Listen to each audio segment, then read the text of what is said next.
মশলা মরিচ। এখানে মামা চিনি আছে অল্প, তারপর নেক্সট আছে মরিচ, তারপর নেক্সট আছে বিট লবণ,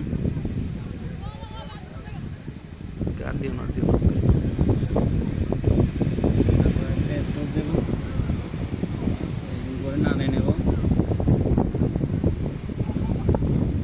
তারপর আপনার অরিজিনাল টেস্টটা পাবেন। এটা হচ্ছে 40 টাকার না?